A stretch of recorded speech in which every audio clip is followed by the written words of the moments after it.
Hello, my dear children. Welcome to the next class of Structuralist Narratology. Last class we have seen Grimas and the six actants, and today we are going to deal with Gerard Genet and his narrative discourse. Welcome to the class. Gerard Genet was a French literary theorist and is associated particularly with structuralist movement. He talked about narratives. He was born on 7th of June 1930 and he died 3 years back in 2018. He builds a systematic theory of narrative. We are going to deal with narratives and its relation with structuralism. He analyzed the writings of Marcel Proust, the famous writer, particularly his work Remembrance of Things Past.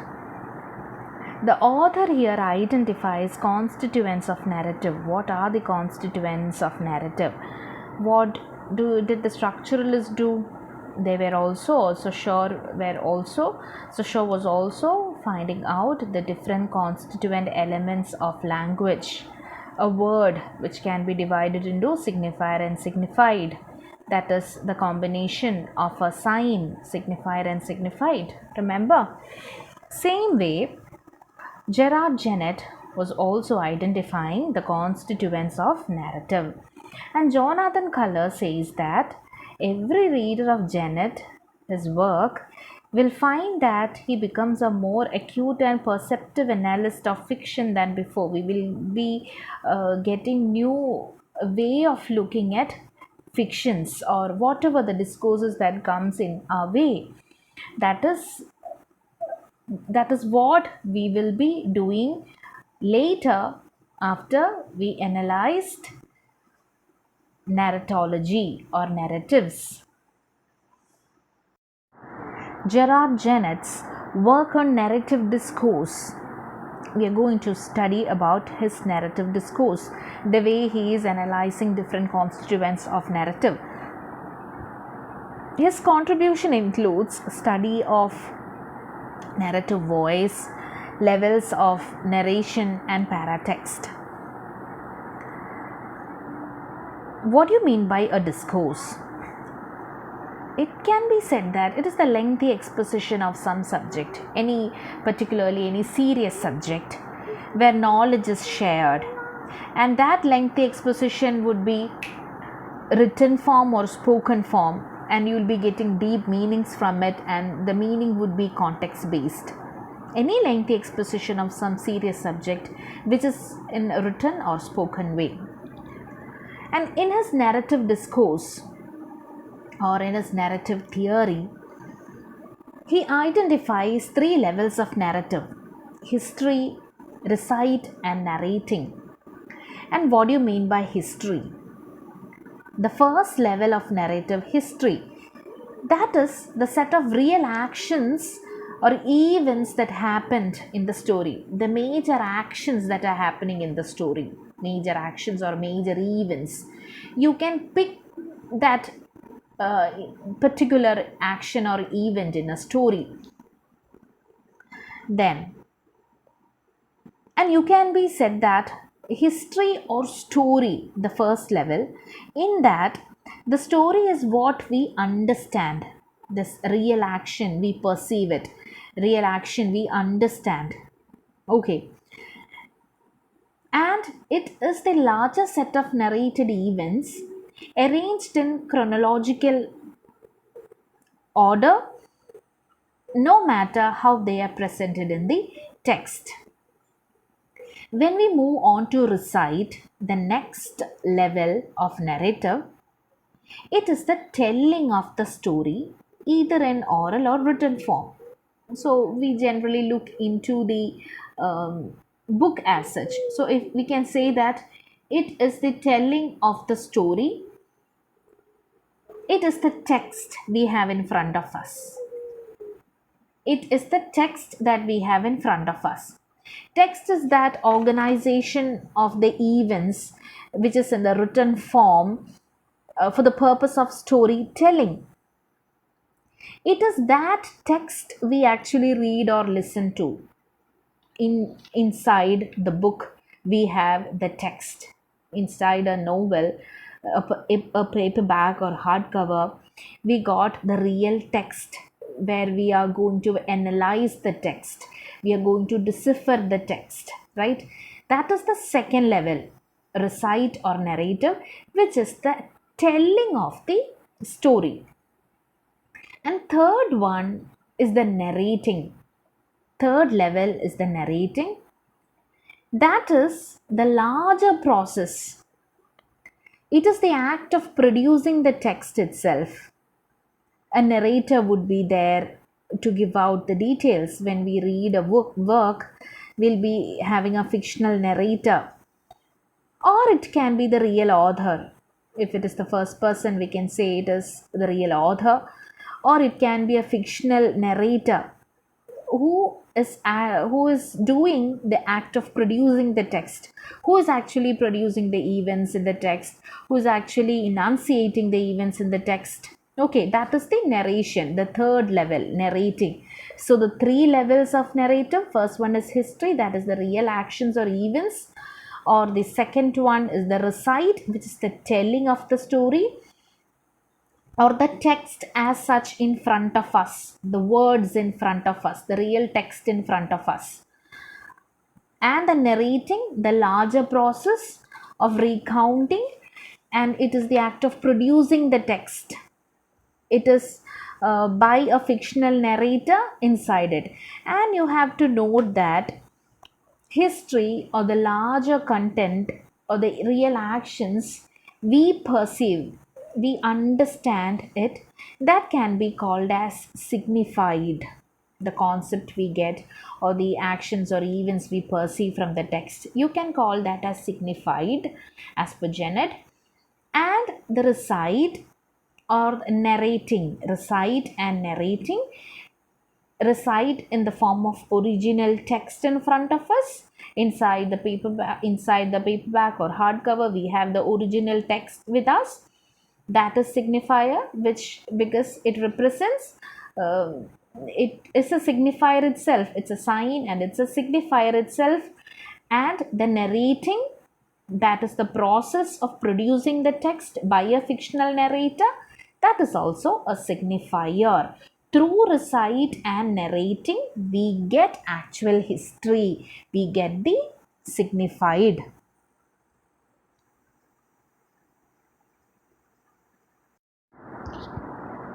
And some of Janet's key formulations can be organized under as yet another contributions, can be said as narrative voice, narrative levels, and perspective. First, we will look into narrative voice. And the narrative voice, we have three main elements: narrative instance, narrative time, and narrative levels. First, we will look into narrative instance. Narrative instance is that it refers to the actual moment of the narration, or you can say the context of the narration, the temporal setting of the enunciation of the narration. That means that when does this telling occur? Actual moment of narration. When does this telling of the story occur? Actual moment. And the narrative instance is also refers to the context of the narration, the context in which it is telling, or through whom we are perceiving the narrative, from whose point of view we are perceiving the narrative, the context of the narration. These are referred to narrative instance. And the setting, the time in which it moves on, the time setting of the enunciation of the narration. And it is also, context is very much important to understand the meaning of the utterance, right? To perceive the correct meaning, narrative instance is very, very important. To perceive the meaning of the narrative instance is important. as it gives the actual moment of narration and also it gives the context of the narration. And second one is narrative time. Narrative time is that verbs and the tenses in the telling of the story indicate the time in the narrative. That means if sometimes it refers to the past actions in the narrative, or sometimes it refers to the future actions, and sometimes it represents the present actions itself. See, for example, in a work we get a sentence like this, in a novel we get a sentence like this: they would never see her again. See, they would never see her again. It suggests the future, prophetic. A prophetic tone is there. In future, they would never see her again. Here, the narrative time is in the future. So, narrative time, that is the verb in the telling, indicate the time in the narrative. That is narrative time. Time indicated by the tense in the narrative. The narrative instance also indicates the time of narration with respect to the events narrated. For example, the narrative may be about a future event where the narrative time is prophetic. I told you they would never see her again. Here, the example is of future. So you can say the narrative time is prophetic. Or in certain novels, the time of the event is the time of the narrative itself. That means the present one, where the event is narrated as it happens. In the third person narratives, there is no time of narration and events are recounted from a perspective outside the narrative. And the narrative time refers to the time of the narrative. ഒരു narrator ആ വർക്കിലെ കാര്യങ്ങൾ third person ആണെങ്കിൽ പറയുന്നത്, third person point of view ആണെങ്കിൽ അല്ലെങ്കിൽ third person narrator ആണെങ്കിൽ ആ event വരുന്നത് പോലെയാണ്, എങ്ങനെയാണോ വരുന്നത് ആ രീതിയിൽ തന്നെയാണത് നറേറ്റ് ചെയ്ത് പോകുന്നത്. വലിയ കോംപ്ലിക്കേഷൻസ് ഒന്നും ഇല്ലാണ്ട് എങ്ങനെയാണോ ഈവൻറ്റ് വരുന്നത് അതനുസരിച്ച് നറേറ്റ് ചെയ്ത് പോകുന്നു. അത് പ്രസൻറ്റിൽ പറയുന്ന കാര്യമാണെങ്കിൽ, നറേറ്റീവ് ടൈമിൽ വരുമ്പോൾ ഫ്യൂച്ചറിലെ ഒരു കാര്യം പറഞ്ഞു, അതൊരു നറേറ്റീവ് ടൈമാണ്, ഒരു പ്രോഫറ്റിക് ആണ്. ഫ്യൂച്ചറിലെ ഒരു കേസ് പറയുകയാണെങ്കിൽ അങ്ങനെ വേർബ് അനുസരിച്ചിട്ട് പാസ്റ്റിലെ ഈവൻറ്റും റീകൗണ്ട് ചെയ്യും, അല്ലെങ്കിൽ പ്രസൻറ്റിലെ ഈവൻറ്റ് പറയും, അല്ലെങ്കിൽ ഫ്യൂച്ചറിലെ ഈവൻറ്റും പറയും. That is narrative time. Just remember about this time indicated by the tense. അപ്പം നമുക്കൊരു സെൻറ്റൻസ് കാണുമ്പോൾ തന്നെ അത് ഏത് ടൈപ്പ് ഓഫ് നറേഷൻ ആണെന്ന് പെട്ടെന്ന് ഐഡൻറ്റിഫൈ ചെയ്യാനായിട്ട് പറ്റും. They would never see her again, ആ ഒരു പർട്ടിക്കുലർ സെൻറ്റൻസ് എടുക്കുകയാണെങ്കിൽ we can really spot out that it is the narrative time is future. Okay, so keep in mind narrative instance and narrative time. And next one is narrative level. It refers to the relation of the acts narrated to the act of narration itself. ഒരു സ്റ്റോറിയിലെ നടക്കുന്ന കാര്യങ്ങൾ, അതിലുള്ള story ഈ നറേഷനുമായിട്ട് തന്നെ related ആകുന്നതിനെ ആണ് narrative level എന്ന് പറയുന്നത്. Very example is that ഒരു narrator may tell us about the events which led to his narrating to us the story of a character. narrator തന്നെ സ്റ്റോറി എഴുതാനുണ്ടായ കാര്യങ്ങൾ, അല്ലെങ്കിൽ ഇങ്ങനെയാണ് സ്റ്റോറി എഴുതി തുടങ്ങിയത് എന്നുള്ള രീതിയിൽ കൊണ്ടുവരുമ്പോഴാണ്.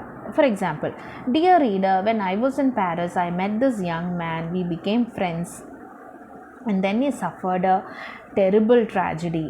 And it happened this way എന്ന് പറഞ്ഞിട്ട് ആൾ ഒരു ഇതിൽ നടന്ന കാര്യങ്ങൾ പറയാൻ പോവുകയാണ്. The acts or events that were happening later. This thing is related to the act of narration itself. And another example you can speak out of Frankenstein, Mary Shelley's Frankenstein. And the novel Frankenstein opens with Walton's letter, which was written to his sister. And in that letter, he spoke about Victor Frankenstein. He spoke about how he encountered Victor Frankenstein, and through that letter, Victor Frankenstein narrates the story. Okay, and thus the novel's main narrative level you can speak about as Walton's letter. Main narrative level is Walton's letter. In that letter only, Victor Frankenstein is in turn narrating his own story. So all other narratives are embedded in this level, in this main narrative level of Walton's letter. So that is the narrative level, refers to the relation of the acts narrated to the act of narration itself. And next we are looking into narrative levels in a broader way. He discerns 4 important categories in the analysis of narrative levels. The first one is order, second one is duration, third one is frequency, and the fourth category is mood. The first we will look into order. It is the sequence of events in relation to the order of narration. The order or the sequence of events, how it is narrated in the work. An event may, he is going to speak about certain terms: analepsis, prolepsis, anachrony, and metalepsis. We will look into one by one. First one is analepsis. It is the event may have taken place before the actual narration, simply flashback. ഒരു നമ്മളൊരു story വായിക്കുകയാണെങ്കിൽ ഒരു actual നറേഷന് മുമ്പ് നടന്നിരുന്ന ഒരു സംഭവം, അതിൻ്റെ സ്റ്റോറിക്ക് മുമ്പ് പാസ്റ്റിൽ നടന്നിരുന്ന ഒരു സംഭവം ഫ്ലാഷ് ബാക്ക് പോലെ പറയുകയാണ് എന്നുണ്ടെങ്കിൽ it is called as analepsis. It is called as analepsis or flashback.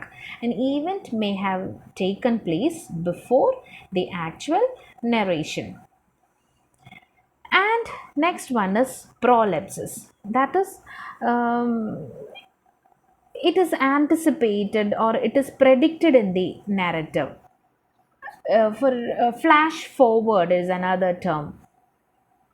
You can speak it as, അല്ലെങ്കിൽ നെറേറ്റർ ഫ്യൂച്ചറിൽ നടക്കുന്ന കാര്യങ്ങളെക്കുറിച്ച് നേരത്തെ മുൻകൂട്ടി പറയുന്നത്, അല്ലെങ്കിൽ പ്രസൻറ്റിൽ ചിലപ്പോൾ അതിൻ്റെ ഒരു ആവശ്യം ഉണ്ടെന്ന് നെറേറ്ററിന് തോന്നിയിട്ട് ഫ്യൂച്ചറിൽ എന്താണാവോ നടക്കാൻ പോകുന്നത് അത് നേരത്തെ കൂട്ടി പ്രെഡിക്റ്റ് ചെയ്യുക, പറയുക. That is called as prolepsis by Genette. And another one is, third one is anachrony. Anachrony എന്ന് പറയുന്നത് it is to denote the discrepancy between the order in which events of the story occur. For example, Frankenstein എന്ന work, Mary ഷെല്ലിയുടെ വർക്കിൽ Frankenstein, Walton, the character who was telling the story through the letter, Walton discovered Frankenstein, Victor Frankenstein. He saw Victor Frankenstein. But the actual plot of the story is between the scientist, the Victor Frankenstein, and the monster he created. And Walton's order of events, when he was telling the story, Walton's order of the events is not necessarily the order in which actually the plot of Frankenstein and the monster moves. There would be some sort of discrepancy between the order in which the events of the story occur. It will not be the correct order. the order would be different. Here in Frankenstein's example, the Walton's in the Walton's letter to his sister, there would be one order in the way it is narrating, but it may not be the actual order in which the plot moves. The change in the order of the events of the story, that is known as anachrony, the term used in modern narratology to denote the discrepancy between the order in which events of the story occur. And also, there is one more term called as metalepsis. I told you the story, the discrepancy in between the order in which the events occur, and the narrative here moves between two levels. That is called metalepsis, a movement between one narrative level and another. So, one narrative level is that in case of Frankenstein, Robert Walton narrating the story to his sister. That is one narrative level. Second narrative level would be like this: Frankenstein's story narrated to Walton by Victor Frankenstein himself when he was saved by Walton. That is the narrative level 2. The narrative moves between the narrative levels, that is metalepsis. First narrative level, the main one, Walton, when he was narrating the story to his sister. Second narrative level, that is Frankenstein's story narrated to Walton. And the third narrative level in the work, you can see the monster created by Victor Frankenstein. Monster itself narrating the story to Frankenstein. And in way, Victor Frankenstein, it reports it to Walton. That is the three narrative levels. The narrative moves between three narrative levels. This is called metalepsis, movement between one narrative level to another. So we have came across analepsis, that means flashback. Then we came across prolepsis, that is a prediction or flash forward about a event that is going to happen in the future. And another term is metalepsis, the movement between one narrative level to another. Please look into Frankenstein's story to a deeper level, then you will be able to understand it more clearly. So when we looked into this analepsis and prolepsis, these are the moments in narrative in which actually the chronological order of the story is getting disturbed. Keep in mind this also. And now we are moving into duration. It is the category in narrative level, duration. That is the rhythm at which the events take place. In what speed, you can say, the events are taking place. Ellipsis is one term, is the first one. 4 speeds of narration, you can say. 4 speeds of narration. First one is ellipsis. That means events are taking place in a rapid speed. There would be sudden changes in time, space and plot. It is known as ellipsis. Second one is summary. We are actually speaking about the speed of narration. Second one is summary, that is not very much in quick shifts in time and all, but it is more than a normal speed, relatively rapid speed. Speed of narration would be like that. And the third one is scene, that is relatively slow in the speed of narration. And the fourth one is descriptive.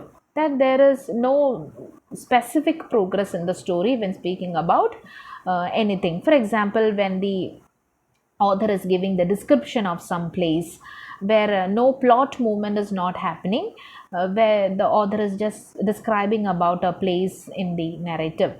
So, for example, in Hardy's work, you can see the reference of Egdon Heath, where there is no plot movements are happening. So, four speeds of narration. These are ellipsis, summary, scene, and descriptive. And the next one is frequency. That it refers to the extent of repetition in a narrative. That is how many times has an event happened in the story. The frequency of the of a particular event that was happening in the story. The how many times that an event happened in the particular story. These are all the elements in which Janet is identified when analyzing a narrative. When we analyze a narrative, these all things we have to keep in mind. And if an event was happened in a story repeatedly, you can call it is not as the repetition, but it is the frequency. So keep in mind these terms: frequency, ellipsis, summary, scene, duration, and all. And now we are moving into the mood. It is distinguished by Janet into two further categories. One is distance and second one is perspective. Distance is the relationship of the narration to what it narrates. And this distance may be diegetic or mimetic. See, one is diegetic. Distance may be diegetic, relationship of the narration to what it narrates. That can be diegetic. That means a plain recounting of the story. That means a narrator is just telling the story. Narrator is presenting the story to us. Actions are presented to us. Actions of the characters are just presented to us. That is the distance, you can call it as diegetic. You can say it is the part of fictions. For example, when we speak about the bedtime stories to the children, the story of tortoise and hare, or the story of golden egg of the goose. These stories are all, we can say it is all diegetic. That is the plain recounting of the story. The narrator is just telling the story as it is, as the way it is. Narrator is just presenting us the story, presenting the actions of the characters. That is diegetic, the plain recounting of the story. And the second one, you can say distance or the relationship of the narration to what it narrates, as mimetic or representing the story. Author is then representing the story, like it shows the actions of the characters. It shows, it is not a way of recounting the story, but it is showing the actions of characters. It is enumerating the event, enumerating the situation, and it's showing the actions of the character. That is mimetic. And the second one is perspective, and this is also called as point of view or focus. And the focus determines the extent to which the narrator allows us to penetrate into the character or the event. The focus or the point of view allows us, the narrator, allow us, the readers, to penetrate into the character or the event. And the narrative focus alternates and shifts throughout the narrative, may be of two kinds. The focus of the narrative alternates and shifts throughout the narrative. And you have to remember two things: paralleps and paralleps. Paralleps is that narrator withholds certain information from the reader, which the order ought to receive according to the prevailing focus. എന്ന് വെച്ച് കഴിഞ്ഞാൽ ഇപ്പോൾ ചില ഇൻഫർമേഷൻസൊക്കെ ഒരു narrator തന്നെ informations റീഡേഴ്സിന് pass ചെയ്യാണ്ട് ഇരിക്കും ചില നെറേഷൻ്റെ കാര്യത്തിൽ വരുമ്പോൾ. And here the narrator actually deliberately withholds information. and that is called paralymps. For example, in Agatha Christie's work Sleeping Murder, the story is told by the doctor. But towards the end only we will realize that the narrator, the doctor, is the real murderer. So actually the narrator itself is holding certain informations. That is known as paralymps. And the second one is paralleps, where you can see the narrator presents information to the reader which the reader, according to the prevailing focus, ought not to receive. That means the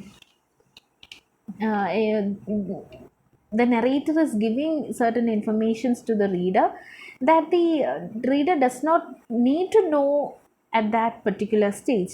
നേരത്തെ കൂട്ടി information അങ്ങ് pass ചെയ്യുകയാണ്. ആ സമയത്ത് ചിലപ്പോൾ ആ ഒരു ഇൻസ്റ്റൻസിൽ ആ ഒരു പർട്ടിക്കുലർ ഇൻഫർമേഷൻ റീഡേഴ്സിന് പാസ് ചെയ്യേണ്ട കാര്യമില്ല. But passing the information that the reader doesn't need to know at the earlier stage, that is known as paralleps. The narrator presents the information to the reader that the reader, according to the prevailing focus, according to the point of view, or the according to the prevailing focus, ought not to receive. For example, they never saw her again. That is a sentence where maybe in that particular context, the situation, in that narration, the narrator is giving away information about the end of the narrative. At that particular moment, reader doesn't need to know about that event, but the author is giving the information to the reader at an earlier stage, that is paralleps. So that's it for today's class, and we will continue with structuralist narratology in our next class. Happy learning.